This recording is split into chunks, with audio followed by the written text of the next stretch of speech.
Alright, in this video we're going to talk to you about our newest purchase. We just picked them up. We brought them in last week. Last week, yeah. They've been sitting, yeah, we're waiting. I want to share what this is. Hey, I'm surprised you actually went with this. So. Really? Yeah, no, seriously. What? I never thought you would pull the trigger because on a pack it's a car. P? Yeah. It's a yeah. It's a pack car. Oh no. Oh. It's not a pack car. Why does a pack car engine have a Detroit logo on it? We got ourselves a nice glider right here. So this is 386 speed glider, 14 or 15, yeah. I think it's 14. We picked up two. The other one is outside waiting to get in. But the reason I picked those up is because they had those Volvos that I told you about that we have the video. And it just didn't make sense. So for a similar price, this is a little more. I wanted to buy something that's not gonna break down as much, that, you know, reliable, still a lot more reliable. It's gonna go for OTR. One of our guys is we're gonna swap the D13. This is our plow truck. Our little Scout is doing plow duty right now.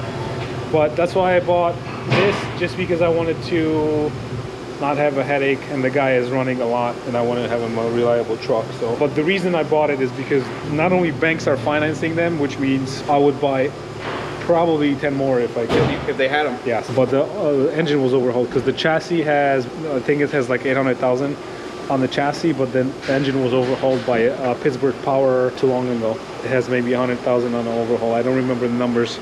I bought it from Polish. He told me, but I forgot and I didn't look at the papers. But it's a fresh rebuild. Actually, I think the mileage is at 500 on the dash. And this is the one that got rebuilt, so it's low mileage on yeah.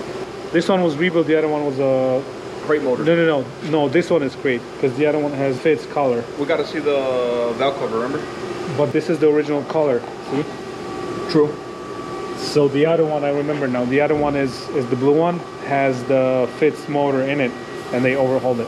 Okay. This they dropped a new one in this one. Tom is doing the overhead on it, and he told me the intakes were tight. So did you talk to him about it? No, he didn't tell me. But I like how they drive. The only problem is no soundproofing, right? No soundproofing. You get everything. Yeah. All the noise. So it's a little louder, but pretty clean trucks. Paulie always cleans them up very well. You wanna hop in here? Let's do it. Yeah, you're right. This has 510 on it. Yeah, 510, right? Yeah. Setting up this Samsara on there. Yeah. So I think Rich is putting in, right? Yeah. Yeah. They're nice. I mean, plenty of room in the back, right? Yeah. The sleeper is big. The cab is narrow, obviously, but that's totally fine. I like how they drive, to be honest with you. 10 speeds. What's the ratio? That's a good question. What is the ratio? There's no tags on these. I'm assuming it's 355s. Yeah, or 358s. Got to look at the sheet, but very clean. You got to put a new mattress in and get it ready for the guy, and it's definitely something that I already had 2 drivers ask me about this. Yeah. These are your first Pete's you ever bought, right? Yes. Yeah, I've never had it, and we don't have dealership if we needed like parts for. It's quite a bit of a drive. Quite a bit of a drive. 30 minutes, Bolingbrook. Yeah, but we don't need a lot of stuff for gliders. They just run. The interior seems to be holding up pretty well. Yeah. But it's a little better quality out than the Coronados. What do you think? Oh yeah, definitely. Right, but I always liked them. They're nice looking, aerodynamic, and the door doesn't close. I'm going the other way. Speaking of aerodynamic, that'd be a good comparison. This with one of our Cascadias, same engine. Yes. Yeah.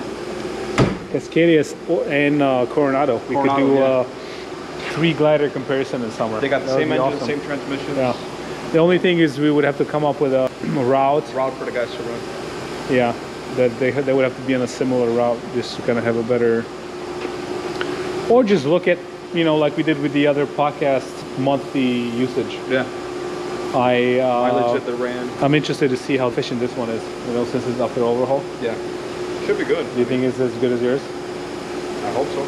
Pittsburgh Power is a good shop, so they know what they're doing. What else? Let's see on the other side. What is something that you don't like about this? On these, there's always headlight issues on these harnesses right here. They always start wearing out right here, and they get caught on this hinge.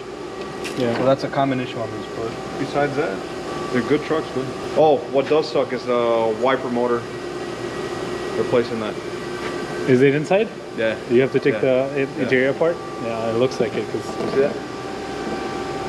Yeah, it's not here, right? So, I mean, you got to take it. On the inside. You got to be careful when you put that back together, because then you run the risk of, chafing some wires or yeah. We got the other one. It's the same thing as this one, but blue, and overhauled engine. But we'll see. I'm gonna look at the mileage on those, and maybe in summer we can pull a report and compare them. What do you think about the deer guards? You like that? No, but they're functional. It messes up the looks. It does. So it's fine. You know the famous saying, right? Chrome won't get you home. Got it. Awesome, guys. All right, thank you guys for watching. Subscribe, share, let us know what you guys think, comment, and we'll talk to you soon.